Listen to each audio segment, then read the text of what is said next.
ये मरेगी ही मरेगी, ये 100% डन है। आप इसका इलाज मत करवाओ, इसे कोई पैसा मत लगाओ, इसे आप घर ले जाओ। 15 मिनट के बाद आपकी पत्नी का लीवर फट जाएगा। तो संत रामपाल जी महाराज ने कहा कि काल ने जो करना था वो कर चुका, अब बेटी के पास मैं खुद जाता हूँ।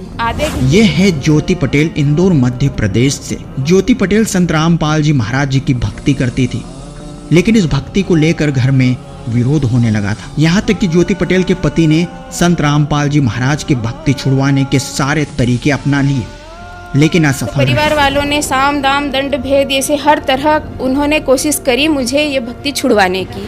मैं मेरे पति से कहती थी कि आप खुद चलिए मेरे साथ संत रामपाल जी महाराज के आश्रम में, आप देखिए, पर वो नहीं माने और उन्होंने मुझे भी मना कर दिया नहीं जाना है। तो उन्होंने एक ऑप्शन मेरे सामने रखा, मेरे पति ने ऑप्शन रखा कि या तो गुरुजी को छोड़ दो तुम्हारे संत रामपाल जी महाराज को, या हमें छोड़ दो।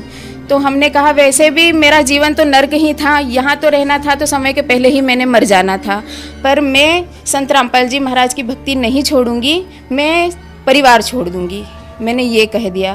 तो उन्हें लगा कि ये नहीं मानेगी, तो उन्होंने और दूसरे तरीके अपनाए जिससे मैं भक्ति छोड़ दूं। जब घर में ज्योति पटेल का बहुत ज्यादा विरोध होने लगा तो ज्योति ने भारी मात्रा में जहर पी लिया। मेरा नाम भी खंड हो गया था, काल भगवान का अटैक उस टाइम पर मेरे ऊपर हुआ और गेहूं में कीड़े हो गए थे।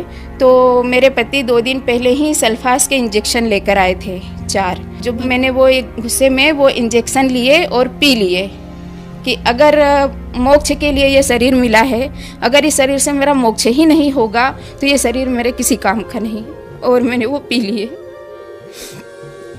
जब मेरे पति को पता चला आधे घंटे के बाद, तो वो मुझे यूनिक हॉस्पिटल लेके गए। तो यूनिक हॉस्पिटल में, और ये जहर इतना खतरनाक था कि डॉक्टरों के अनुसार इसका कोई इलाज नहीं था, यानी कि ज्योति पटेल की मृत्यु अब निश्चित हो चुकी थी। शरीर की एनर्जी पूरी खत्म हो चुकी थी, आंखों के सामने अंधेरा छा गया था, पर मेरी जो चेतना थी वो ठीक थी। मैं सबको सुन रही थी, वो क्या बातें कर रहे हैं क्या। जब मुझे चोइथराम हॉस्पिटल के आईसीयू बेड पर ले गए, तब मेरी आंखें बंद थी, तो मेरे बेड के साइड में ही डॉक्टर खड़े थे और मेरे पति खड़े थे। तो मेरे पति से कहा डॉक्टर ने कि दूसरी जो पॉइज़न है वो अगर 1 लीटर भी कोई ले लेता है तो उसका तोड़ बना हुआ है, पर आपकी वाइफ ने जो पॉइज़न लिया है इसका इस पृथ्वी पर अभी तक कोई तोड़ नहीं बना है, इसका विदेशों में भी तोड़ नहीं है। तो अगर आप इसे विदेश ले जाओगे वहाँ भी इसका कोई तोड़ नहीं है, इसलिए आप इसका इलाज मत करवाओ, ये मरेगी ही मरेगी, ये 100% डन है। आप इसका इलाज मत करवाओ, इसे कोई पैसा मत लगाओ, इसे आप घर ले जाओ। तो मेरे पति ने कहा कि वो जितनी देर जी रही है इतनी देर तो उसका इलाज कर दो, ये कहा। तो फिर डॉक्टरों ने मेरा इलाज शुरू किया।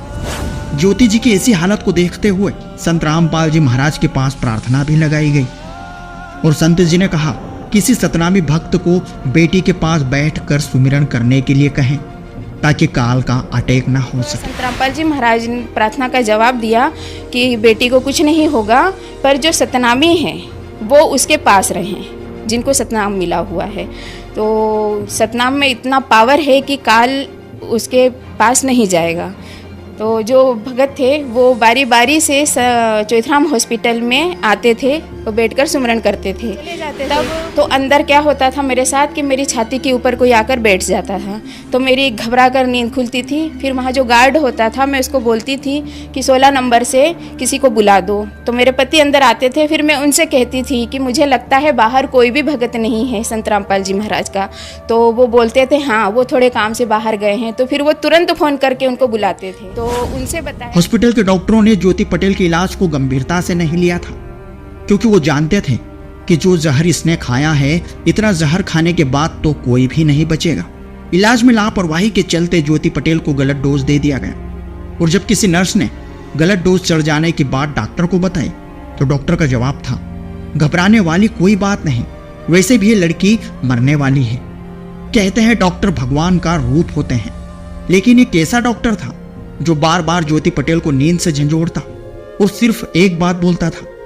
डॉक्टर कहता था इस सृष्टि में तुझे कोई नहीं बचा सकता, तू मरने वाली है। डॉक्टर ऐसी बेबाक हरकत इसलिए करता था क्योंकि वो जानता था कि ये लड़की जिंदा तो बाहर जाएगी नहीं, जो मेरे कारस्तानी लोगों को बता सके। उनसे बताया कि इसको जो नहीं चढ़ना था वो दवाई चढ़ गई है। तो डॉक्टर ने कहा कि वैसे भी ये मरने वाली है, टेंशन मत लो, पर बाहर पता मत होने देना। वैसे भी ये मरने वाली है, इसका टेंशन मत लो, जो भी चढ़ गया है। उन्होंने कोई टेंशन नहीं लिया डॉक्टर ने। और वो जो पीयूष जोशी डॉक्टर थे, वो दिन में 2 बार आकर, मैं अगर नींद में मुझे लग जाती थी तो मेरी पाँव पकड़कर यूँ हिलाते थे और कहते थे तुझे इस सृष्टि पर कोई नहीं बचा सकता। वो डॉक्टर मुझे दिन में 2 बार ये याद दिला कर जाते थे कि सृष्टि पर मुझे कोई बचा नहीं सकता, क्योंकि उनको ये पता था कि मैं मरी हुई ही बाहर निकलूँगी तो बाहर किसी को पता नहीं चलेगा। पर जब 7वें दिन सब डॉक्टरों की टीम, अब ज्योति पटेल का अंत समय आ चुका था। डॉक्टरों ने जवाब दे दिया था कि मात्र 15 मिनट के भीतर ज्योति मर जाएगी, क्योंकि ज्योति जी का हृदय, किडनी, फेफड़े सब काम करना बंद कर चुके थे और लीवर भी कुछ ही देर में फटने वाला था। 7वें दिन सब डॉक्टरों की टीम इकट्ठी हुई और मेरे पति को बुलाया और कहा, 7 डॉक्टर थे, उन्होंने कहा कि अब 15 मिनट के बाद आपकी पत्नी का लीवर फट जाएगा, क्योंकि इसके लिए हार्ट पूरा ख़राब हो चुका है, फेल हो चुका है इसका हार्ट, इसका किडनियाँ ख़राब हो गई हैं, इसके फेफड़े भी ख़त्म हो गए हैं और इसका लीवर है, अब 15 मिनट में वो भी फट जाएगा। अब ये 15 मिनट बाद मर जाएगी। अब आप इसे वापस ले जाने की तैयारी करो। अब ज्योति पटेल के पति को इस बात का एहसास हो चुका था कि अब उसकी पत्नी नहीं बचेगी, लेकिन ज्योति जी का पति कहीं न कहीं संत रामपाल जी महाराज की शक्ति और सामर्थ्य से अवगत था और इसी विश्वास पर उसने एक बार फिर संत रामपाल जी महाराज के पास प्रार्थना भेजी और प्रार्थना में बताया गया कि ज्योति मात्र 15 मिनट में खत्म होने वाली है। पति ने कहा अचानक से रोते हुए कि शायद अब इसके गुरुजी संत रामपाल जी महाराज ही इसे बचा सके। उन्होंने ये कहा और गुरुजी के पास फिर प्रार्थना लगी तो संत रामपाल जी महाराज के पास, वहाँ सतलोक आश्रम बरवाला में जो एक नीलेश भगत जी थे, वो पुस्तकालय में सेवा करते थे, उनके पास फ़ोन गया, उनसे सारी बात बताई कि डॉक्टरों ने ऐसा ऐसा बोल दिया है, 15 मिनट बाद ये मर जाएगी। इस प्रार्थना के बाद संत रामपाल जी महाराज ने कहा, काल ने जो करना था वो कर चुका, अब मैं अपनी बेटी के पास खुद आऊँगा। संत रामपाल जी महाराज से कहा तो संत रामपाल जी महाराज ने कहा कि काल ने जो करना था वो कर चुका, अब बेटी के पास मैं खुद जाता हूँ, आधे घंटे के बाद तुम। और सर जी, ये वो चमत्कार हुआ जो डॉक्टर ने सब ने मना कर दिया था कि 15 मिनट में मैं मरने वाली हूँ। क्या संत रामपाल जी महाराज ने ज्योति पटेल को मौत के मुंह से छुड़ा लिया? क्या ज्योति पटेल फिर से पूरी तरह स्वस्थ हो पाई? पूरी कहानी जानने के लिए बने रहिए इस वीडियो के साथ। नमस्कार जी। नमस्कार सर जी। क्या नाम है जी आपका? ज्योति पटेल। कहाँ से आए हैं? मैं इंदौर MP से आई हूँ। बहन जी, संत रामपाल जी महाराज से आपने नाम दीक्षा कब ली? मैंने संत रामपाल जी महाराज जी से नाम दीक्षा 24 नवंबर 2011 को ली है। संत रामपाल जी महाराज से नाम दीक्षा लेने से पहले क्या आप कोई भक्ति साधना भी करते थे? जी सर जी, मैं इसके पहले, शादी से पहले ही मैं सभी गुरुओं के सत्संगों में जाया करती थी। वैसे पूजा पर तो मुझे विश्वास नहीं था जो कंकु चावल से करते हैं। मुझे ये पता था कि गुरु गोविंद दो खड़े काके लागू पाएँ, बलिहारी गुरु आपने जिन गोविंदिया मिलाए। तो कृष्ण जी मेरे इष्ट थे, तो इस कारण से वो गोविंद मेरे दिमाग में रहते थे, इस कारण से मैं गुरु की तलाश में रहती थी। और हमारे घर के पीछे सिंधी कॉलोनी थी, वहाँ धन निराकारिका जी का सत्संग होता था, बाबा हरदेव सिंह जी का, तो मैं उसमें भी जाती थी। राधा स्वामी के सत्संगों में भी जाती थी, ब्रह्म कुमारी के सत्संगों में भी जाती थी और आर्य समाजियों के सत्संग में भी जाती थी। और हमारे घर के साइड में गायत्री परिवार से जुड़ा हुआ एक परिवार था, तो 5 साल में उनके साथ दीप यज्ञ हवन जहाँ जो भी होता था उसमें मैं जाती थी। आपने बहुत सारे गुरु गिनाए जिनके पास आप सत्संग में जाते थे, तो क्या वहाँ आपने किसी से नाम उपदेश भी लिया था? नहीं, मैंने किसी से नाम उपदेश नहीं लिया। और नाम उपदेश इसलिए नहीं लिया क्योंकि मैं संतुष्ट नहीं थी तब तक कि ये जो बता रहे हैं इसमें मुझे ऐसा लगता था कि थोड़ा थोड़ा सबके पास है पर पूरा एक के पास नहीं है। बहन जी, आपने बताया कि पहले आप निरंकारी मिशन के सत्संग भी सुनती थी, राधा स्वामी व्यास के सत्संग भी आपने सुने तथा अन्य धर्म गुरुओं के सत्संग भी सुने, लेकिन फिर भी आपको वहाँ पर यह विश्वास नहीं हुआ कि वहाँ पर कुछ संपूर्ण है, इसलिए आपने वहाँ से नाम दीक्षा नहीं ली। फिर संत रामपाल जी के पास आपको ऐसा क्या मिला, ऐसी क्या चीज थी जिसने संपूर्ण आपके लिए बना दिया और आपने वहाँ से नाम दीक्षा ले ली। ये सब गुरुओं के पास तो मैं शादी से पहले गई थी, पर जब मेरी शादी हुई उसके बाद एक कंडीशन ऐसी आ गई कि मैं अध्यात्म से दूर हो गई। घर परिवार में मैं बीमार रहने लगी और बीमारियों के चलते आर्थिक कंडीशन भी हमारी ख़राब हो गई थी और इस कारण से पंडितों के पास भी फिर परिवार वाले ले जाने लगे। जैसे मेरे पति न चाहते हुए भी सोचा कि शायद यहाँ जाए तो कुछ लाभ हो जाए, ज्योतिषियों के पास, तांत्रिकों के पास, पर वहाँ से भी कुछ हासिल नहीं हुआ। जब मेरी शादी हुई उसके 2 महीने बाद ही मुझे पीलिया हो गया था और पीलिया इतना ज़्यादा हो गया था, वो लीवर पे आ गया था। मेरा लीवर इतना कमज़ोर हो गया था कि मैं जो घर में नल आते थे उनका अगर मैं पानी पी लेती थी 2 दिन तो मुझे एडमिट करना पड़ता था, इसलिए घर में आरओ भी लगाना पड़ा था। और डकार इतनी ज़्यादा आती थी कि मैं परिवार में किसी के बीच में बैठ नहीं पाती थी, जैसे कोई भूत लगा हो और बोल रहा हो, इस तरीके से डकारें आती थी। उसके बाद मेरी बिटिया 2 महीने की थी और तब से मुझे कमर दर्द हुआ था, वो इतना ज़्यादा था कि मैं 5-6 किलो भी वज़न नहीं उठा सकती थी। अपनी बेटी को जब मुझे दूध पिलाना रहता था तो एक तकिया पैरों के नीचे, एक पैरों के ऊपर और एक पीठ के पीछे लगाना पड़ता था। और जब मैं उसको दूध पिला पाती थी, वो इतनी छोटी थी कि मैं उसको गोदी में लेने के लिए तरसती थी। तो मैं 5-6 किलो वज़न भी नहीं उठा पाती थी और मैं जो मेरे घर में नल का पानी आता था बोरिंग का, मैं वो नहीं पी पाती थी। रात को 8 बजे के बाद मैं खाना नहीं खा सकती थी, सिर्फ 2 रोटी ही खाती थी। अगर वो 2 रोटी खाने में मुझे 8 के पहले नहीं खाई, 8 के बाद हो गए, 15-20 मिनट, आधा घंटा भी ऊपर हो गया तो मुझे उल्टियाँ शुरू हो जाती थी। मेरी रीढ़ की हड्डी में प्रॉब्लम हो गई थी, उसमें मुझे इतना दर्द होता था कि मैं थोड़ा सा भी झुकने में भी प्रॉब्लम होती थी, कोई वज़न नहीं उठा पाती थी। और एज भी मेरी सिर्फ 25 ईयर ही थी। पूरा जीवन था, जीवन ऐसा लगता था जैसे नरक हो गया है। फिर पास में साईं मंदिर था तो टहलने के हिसाब से मैं वहाँ जाती थी।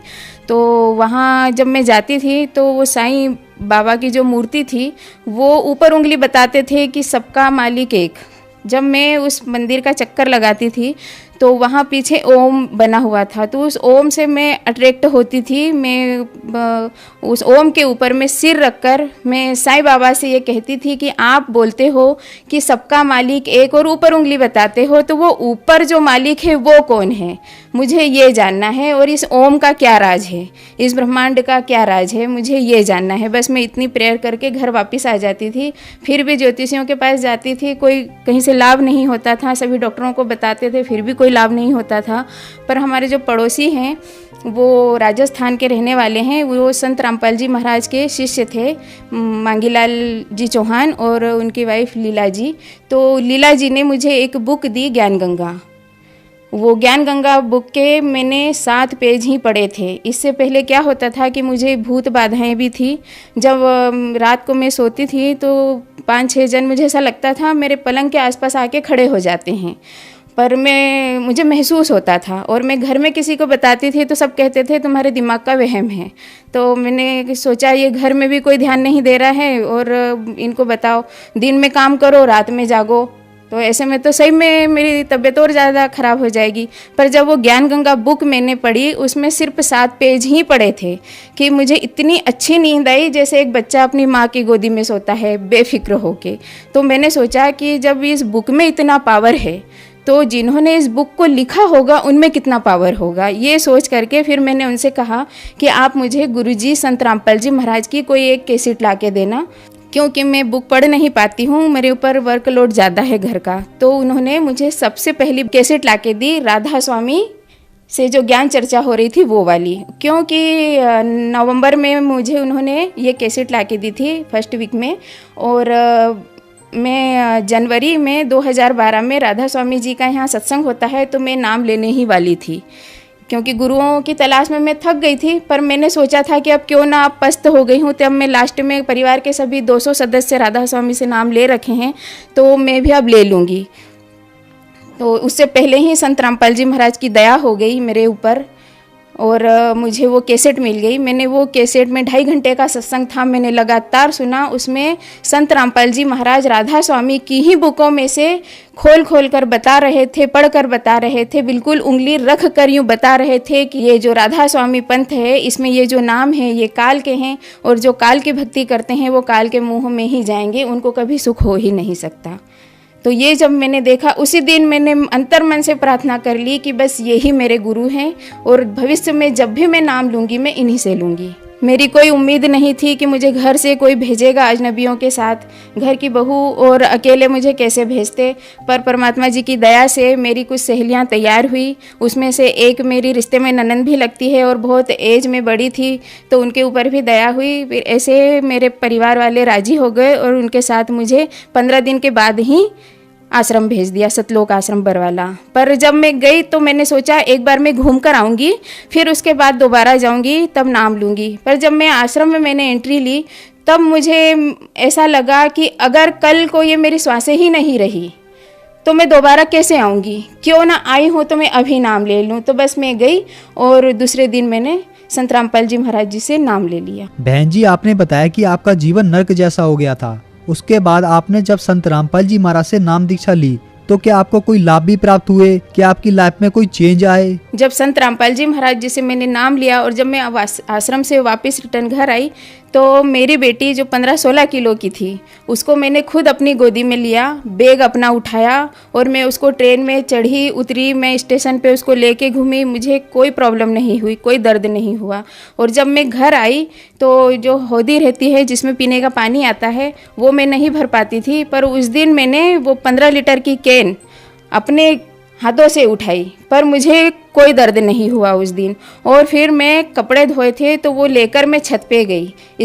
संत रामपाल जी महाराज जी से नाम लेने से पहले मैं 15 दिन तक छत पर नहीं जाती थी। मैं 15 दिन में एक बार कपड़े इसलिए धोती थी कि एक ही दिन मुझे दर्द सहन करना पड़ेगा। पर संत रामपाल जी महाराज जी से नाम लेने के बाद जब मैं वो कपड़े में ऊपर लेके गई मुझे कोई दर्द नहीं हुआ। संत रामपाल जी महाराज की दया से मुझे वो आरो का पानी भी नहीं पीना पड़ा। अपने घर में जो बोरिंग का पानी था वो मुझे सूट कर गया, मुझे कोई प्रॉब्लम नहीं हुई।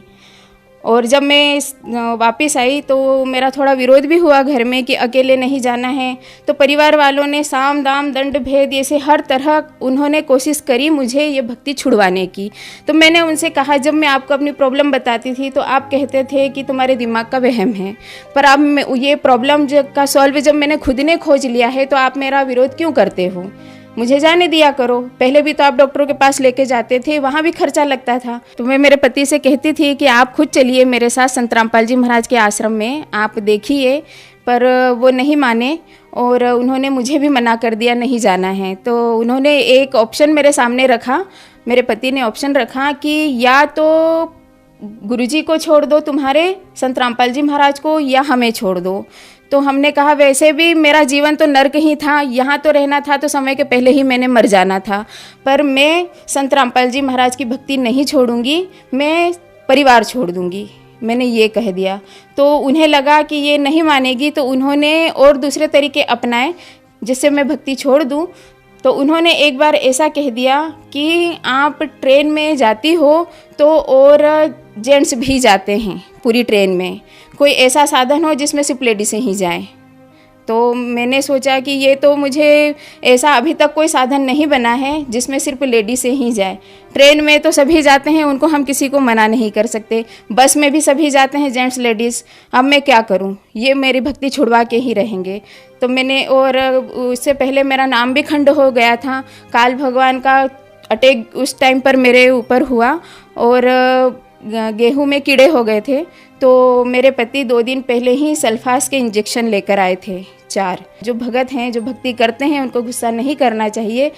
ये गलती हुई है मुझसे, मैं गुरुजी से माफ़ी चाहती हूँ, संत रामपाल जी महाराज जी से, पर मेरा नाम खंड होने की वजह से ये हुआ था मेरे साथ। तो मैंने वो एक गुस्से में वो इंजेक्शन लिए और पी लिए कि अगर मोक्ष के लिए ये शरीर मिला है, अगर इस शरीर से मेरा मोक्ष ही नहीं होगा तो ये शरीर मेरे किसी काम का नहीं, और मैंने वो पी लिए। जब मेरे पति को पता चला आधे घंटे के बाद, तो वो मुझे यूनिक हॉस्पिटल लेके गए। तो यूनिक हॉस्पिटल में, वो इंदौर में ही है, दशहरा मैदान के सामने, तो जो वहाँ डॉक्टर थे उन्होंने कहा इसने जो लिया है वो सैंपल भी आप ले आइए। तो मेरे पति घर से वो सैंपल लेके आए। जब तक यूनिक हॉस्पिटल के डॉक्टरों ने मुझे चौथराम रेफ़र कर दिया था कि इसका इलाज यहाँ नहीं है, इसे चौथराम हॉस्पिटल ले जाओ। तो जब मुझे चौथराम हॉस्पिटल लेकर गए, उस टाइम तक मेरी शरीर की एनर्जी पूरी ख़त्म हो चुकी थी, आंखों के सामने अंधेरा छा गया था, पर मेरी जो चेतना थी वो ठीक थी। मैं सबको सुन रही थी, वो क्या बातें कर रहे हैं क्या। जब मुझे चोइथराम हॉस्पिटल के आईसीयू बेड पर ले गए तब मेरी आंखें बंद थी, तो मेरे बेड के साइड में ही डॉक्टर खड़े थे और मेरे पति खड़े थे। तो मेरे पति से कहा डॉक्टर ने कि दूसरी जो पॉइज़न है वो अगर 1 लीटर भी कोई ले लेता है तो उसका तोड़ बना हुआ है, पर आपकी वाइफ ने जो पॉइज़न लिया है इसका इस पृथ्वी पर अभी तक कोई तोड़ नहीं बना है, इसका विदेशों में भी तोड़ नहीं है। तो अगर आप इसे विदेश ले जाओगे वहाँ भी इसका कोई तोड़ नहीं है, इसलिए आप इसका इलाज मत करवाओ, ये मरेगी ही मरेगी, ये 100% डन है। आप इसका इलाज मत करवाओ, इसे कोई पैसा मत लगाओ, इसे आप घर ले जाओ। तो मेरे पति ने कहा कि वो जितनी देर जी रही है इतनी देर तो उसका इलाज कर दो, ये कहा। तो फिर डॉक्टरों ने मेरा इलाज शुरू किया। इस बीच में संत रामपाल जी महाराज के पास प्रार्थना लगाई थी कुछ भगत भाइयों ने कि इंदौर से एक माई है, ऐसा हो गया है, उनके साथ पॉइज़न ले लिया है। तो तब कबीर साहब का, परमात्मा जी का प्रकट दिवस था। तब संत रामपाल जी महाराज ने प्रार्थना का जवाब दिया कि बेटी को कुछ नहीं होगा, पर जो सतनामी है वो उसके पास रहें, जिनको सतनाम मिला हुआ है। तो सतनाम में इतना पावर है कि काल उसके पास नहीं जाएगा। तो जो भगत थे वो बारी बारी से चोइथराम हॉस्पिटल में आते थे, तो बैठकर सुमरन करते थे। तब फिर वापस गुरु संत रामपाल जी महाराज के पास प्रार्थना लगाई कि आईसीयू में हमें नहीं जाने देते। तो संत रामपाल जी महाराज का जवाब आया कि आप हॉस्पिटल के गेट पर बैठकर कर लो। तो जब कोई सतनामी वहाँ नहीं रहता था तो मुझे आईसीयू में अंदर पता चल जाता था, क्योंकि अगर सब बिजी हैं, सबके छोटे छोटे बच्चे हैं, बारी बारी से रहते थे, किसी को अचानक काम आ जाए वो चले जाते थे। तो अंदर क्या होता था मेरे साथ कि मेरी छाती के ऊपर कोई आकर बैठ जाता था, तो मेरी घबरा कर नींद खुलती थी। फिर वहाँ जो गार्ड होता था मैं उसको बोलती थी कि 16 नंबर से किसी को बुला दो। तो मेरे पति अंदर आते थे, फिर मैं उनसे कहती थी कि मुझे लगता है बाहर कोई भी भगत नहीं है संत रामपाल जी महाराज का। तो वो बोलते थे हाँ वो थोड़े काम से बाहर गए हैं, तो फिर वो तुरंत फ़ोन करके उनको बुलाते थे।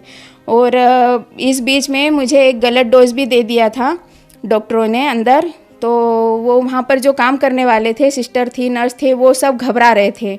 और जब डॉक्टर आए अंदर, डॉक्टर का नाम पीयूष जोशी है, जो मेरा इलाज कर रहे थे, तो उनसे बताया कि इसको जो नहीं चढ़ना था वो दवाई चढ़ गई है। तो डॉक्टर ने कहा कि वैसे भी ये मरने वाली है, टेंशन मत लो, पर बाहर पता मत होने देना, वैसे भी ये मरने वाली है, इसका टेंशन मत लो, जो भी चढ़ गया है। उन्होंने कोई टेंशन नहीं लिया डॉक्टर ने। और वो जो पीयूष जोशी डॉक्टर थे वो दिन में 2 बार आकर, मैं अगर नींद में मुझे लग जाती थी तो मेरी पाँव पकड़कर यूँ हिलाते थे और कहते थे तुझे इस सृष्टि पर कोई नहीं बचा सकता।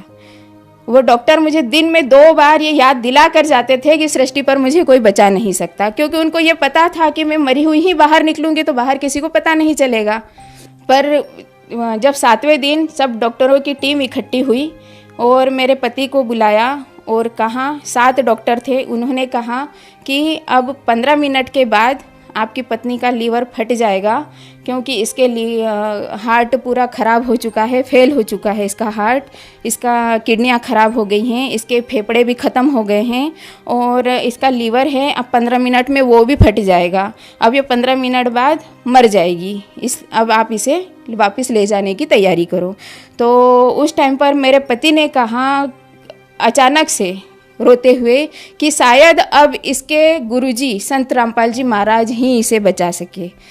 तब उन्होंने ये कहा और गुरुजी के पास फिर प्रार्थना लगी। तो संत रामपाल जी महाराज के पास वहाँ सतलोक आश्रम बरवाला में जो एक नीलेश भगत जी थे, वो पुस्तकालय में सेवा करते थे, उनके पास फ़ोन गया, उनसे सारी बात बताई कि डॉक्टरों ने ऐसा ऐसा बोल दिया है, 15 मिनट बाद ये मर जाएगी। तो नीलेश भगत जी संत रामपाल जी महाराज जी के पास गए प्रार्थना लेकर और संत रामपाल जी महाराज से कहा।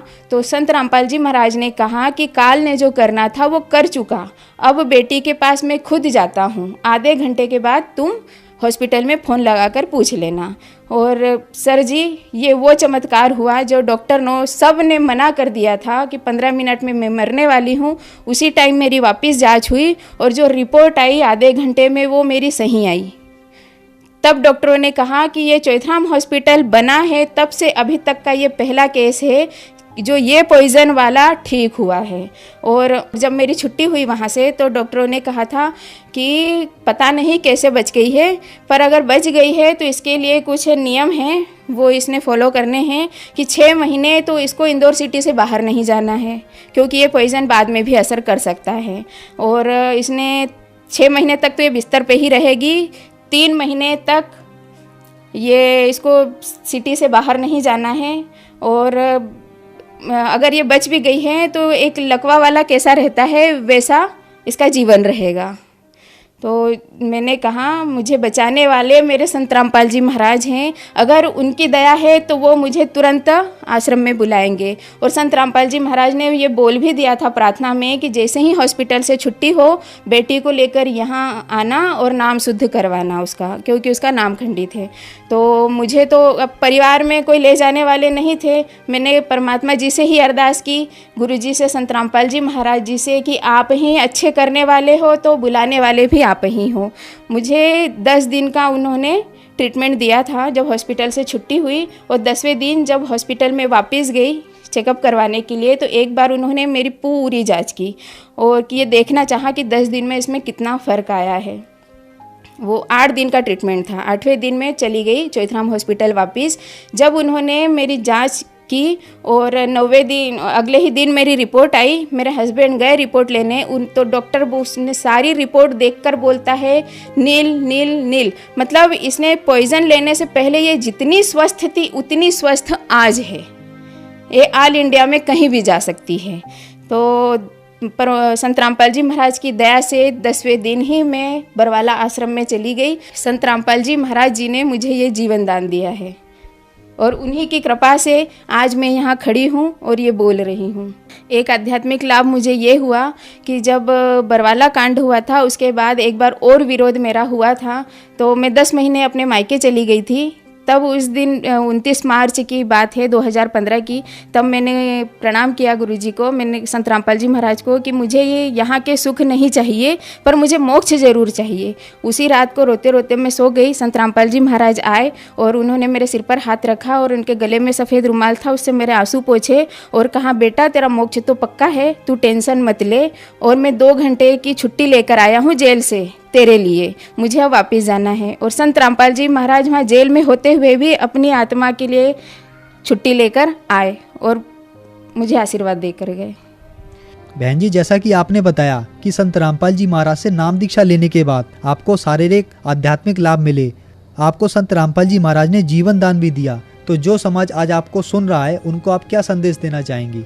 जी, मैं संदेश तो नहीं दे सकती पर प्रार्थना कर सकती हूँ कि परमात्मा जी संत रामपाल जी महाराज ही हैं पूर्ण परमात्मा, वो इस धरती पर आए हुए हैं, हम जैसों के दुख निवारण के लिए आए हुए हैं। तो यहाँ सभी जीव दुखी हैं, इसलिए संत रामपाल जी महाराज की शरण में जाएं और अपना मोक्ष भी करवाएं और यहाँ के सुख भी पाएं और ऊपर के सुख भी पाएं। धन्यवाद जी। सत्य है। सत्य घटना, सत्य की तहता।